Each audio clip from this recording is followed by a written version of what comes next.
First of all, thank you very much for giving me the opportunity.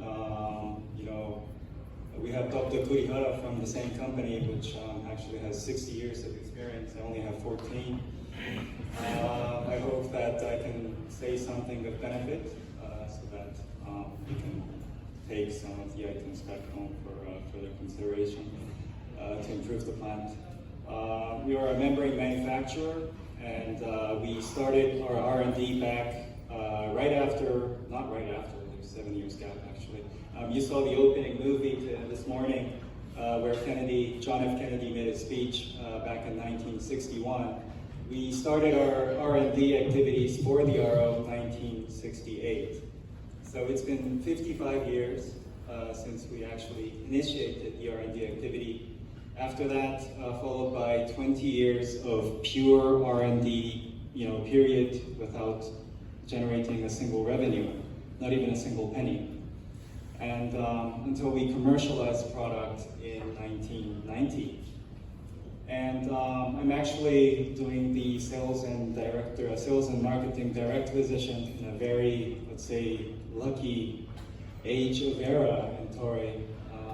55 years ago, they never seen a single element sold, but they get to see actually commercial activity going on. And the RO technology has become the de facto standard, and it has found its market. It's been accepted by many applications in terms of separation, anything involving separation. And in that sense, after 55 years, I think that we should be happy because, that was the blueprint that the 55 years ago, my colleagues 55 years ago, when they started the R&D, it was like the blueprint, the goal, and it was like a dream. And the current situation is slightly like a dream come true. But,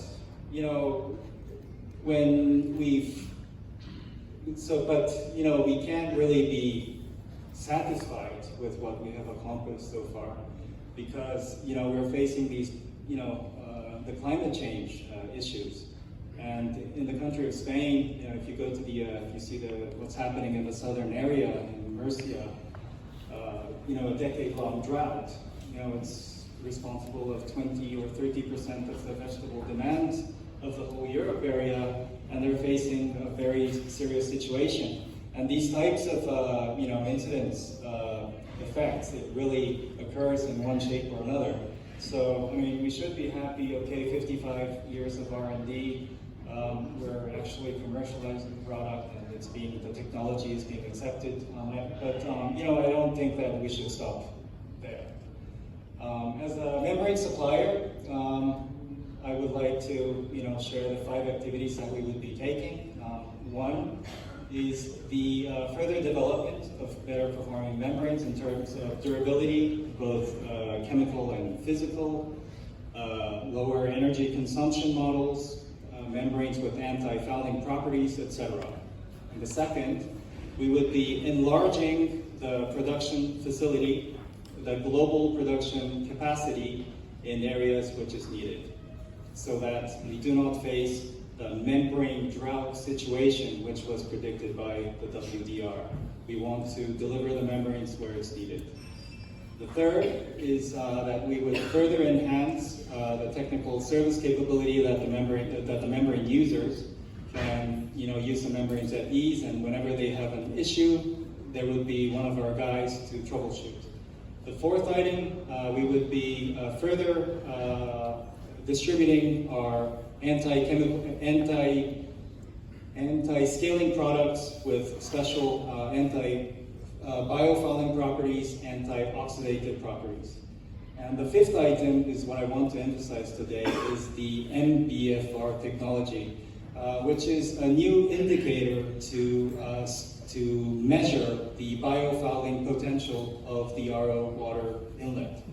So I'm sure that if you are in this industry, you have come across the word SDI, but this SDI value actually doesn't have any clear quantitative correlationship with the biofouling properties.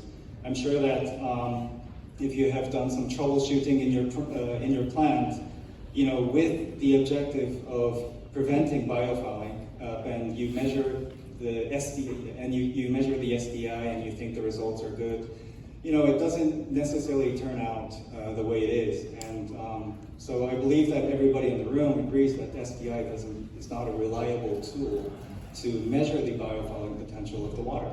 So what we want to do is we want to introduce this new way of scaling the biofouling potential called MBFR, which has a more vivid relationship with the biofouling potential of the feed water, so that it makes it more easier for the plant operators to tackle the biofouling issues.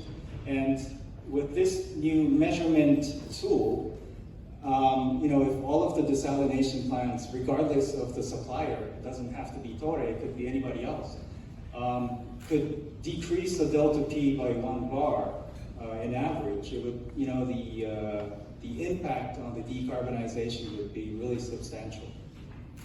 So all of that, reducing energy consumption, increasing efficiency, Yes. improving performance.